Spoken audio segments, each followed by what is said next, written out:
Hello guys welcome back to the Nirmal YouTube channel. आज मैले अर्को क्वेसन लिएर आएको छु।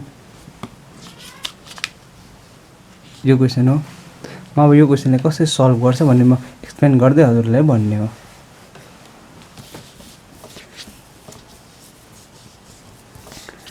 अब यस्तो क्वेसन सल्भ गर्ने बेला पहिला सुरुमा हामीले हो यहाँ एक्स यो एक्स भनेको फर्स्ट डेरिभेटिभ गरेर सेकेन्ड डेरिभेटिभ गर्ने हो। वाइ भनेको त्यही हो, फर्स्ट डेरिभेटिभ गरेर सेकेन्ड डेरिभेटिभ गर्ने हो। अनि यो भनेको हामीहरूले एक्स को डेरिभेटिभ गरिसकेपछि वाइ को रेस्पेक्टमा हामीले सल्भ गर्नुपर्छ। अनि यहाँ एफ को गरिसकेपछि हामी वाइ को रेस्पेक्टमा सल्भ गर्ने हो। म एकछिनमा गर्दै बुझाउने हो हजुरलाई। फर्स्ट सल्युसन यो क्वेसन हो।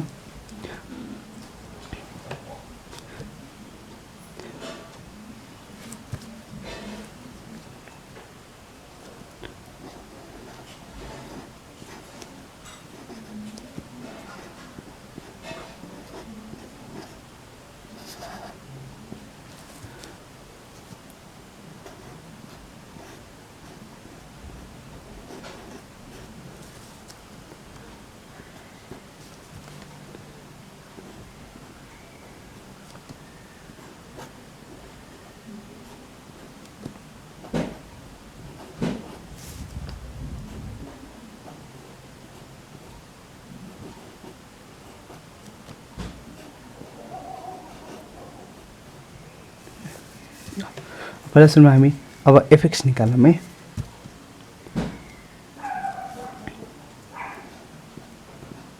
अब यो एफएक्स भनेको फर्स्ट डेरिभेटिभ हो है।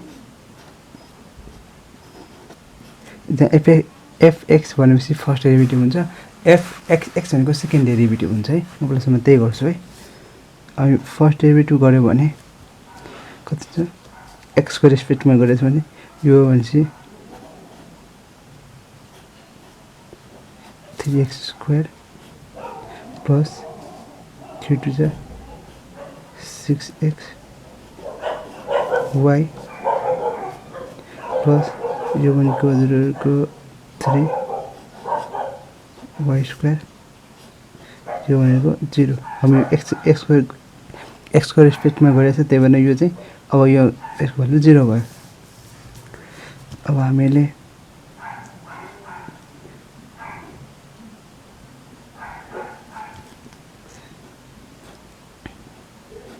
एक्स गरौँ न। सेकेन्ड डेरिभेटिभ यो फर्स्ट डेरिभेटिभ भयो, यो सेकेन्ड डेरिभेटिभ। अब एक्सको रेस्पेक्टमा गरेपछि 3 2 कति भयो 6x प्लस एक्स काटिएको भने चाहिँ 6y। यो अब यहाँ त एक्सको रेस्पेक्टमा गरेछ, त्यही भएर यो भनेको 0 भयो। यो हामी फर्स्ट डेरिभेटिभ निकालेर सेकेन्ड डेरिभेटिभ गऱ्यो वाइ को रेस्पेक्टिभमा। अब हामीले अब वाइ को रेस्पेक्टमा गर्छौँ।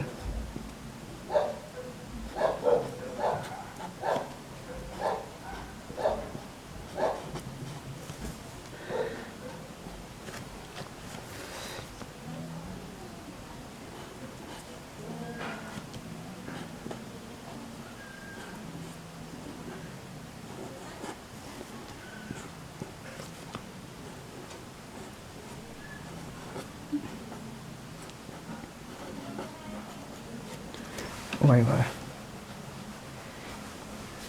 अब वाइ को रेस्पेक्टमा गऱ्यो भने वाइ को रेस्पेक्टमा छ, त्यही भएर यो चाहिँ 0 प्लस वाइ को रेस्पेक्टमा छ भने यो जहिले 0 हुन्छ। वाइ को कुनै भ्यालु हुँदैन, कन्स्टेन्ट मानिन्छ, त्यही भएर यो 0 भयो। अनि वाइ को रेस्पेक्टमा भने चाहिँ यो हजुरहरूको 3x² यतिकै भयो प्लस 3 2 जा 6x प्लस 3 वाइ को रेस्पेक्टमा, त्यही भएर यो यता आएपछि 3y भयो। अब हामी एफ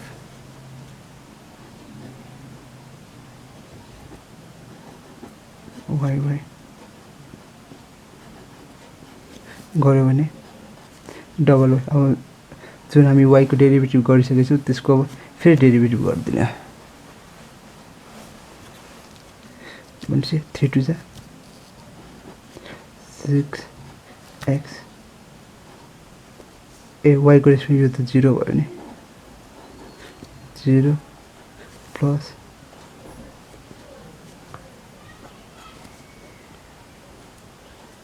6x प्लस 6y भयो यो उनको xx भयो yy भयो अब हामीले निकाल्नु पर्ने भनेको xy yx भनेपछि fyx भनेको के हो भने चाहिँ हामी जुन fx गर्छौं नि हामी यसलाई चाहिँ y को रेस्पेक्टिभमा सल्भ गर्नुपर्छ यसरी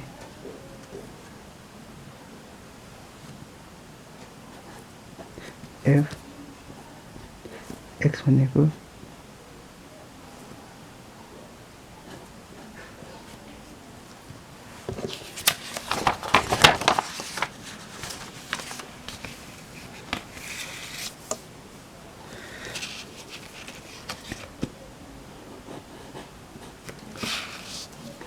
भनेपछि पहिला फर्मुला लेखौँ x कति आएको छ भ्यालु भनेपछि त्यो लेखौँ पहिला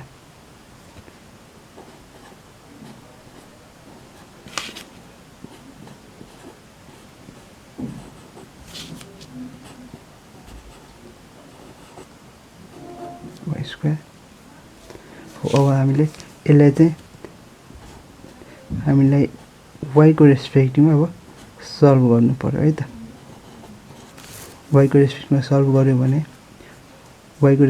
गर्यो भने यो भनेको 0 भयो प्लस 6x प्लस 3 2 जा 6y भयो त्यस्तै गरी हामीले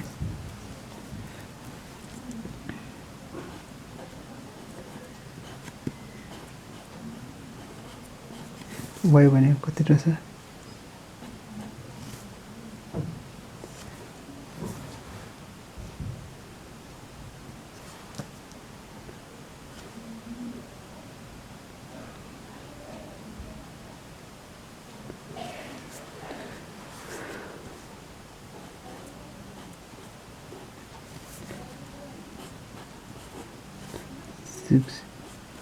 6x प्लस अब हामीले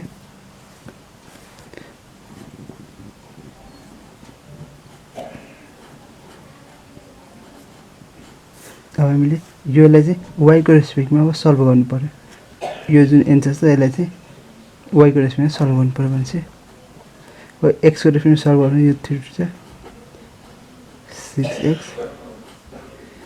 प्लस 0 प्लस 3 2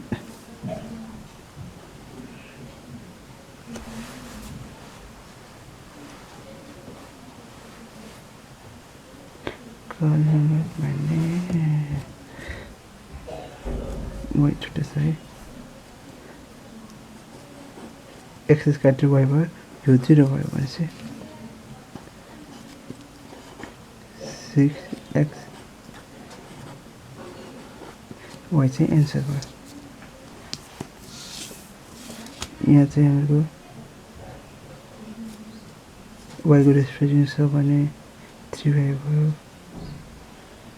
यहाँ y छुट्टै छ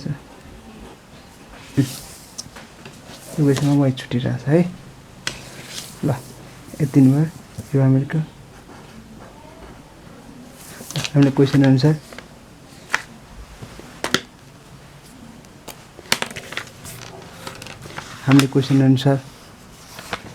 क्वेशनमा fx सोधेछ fx गर्यो fy सोधेछ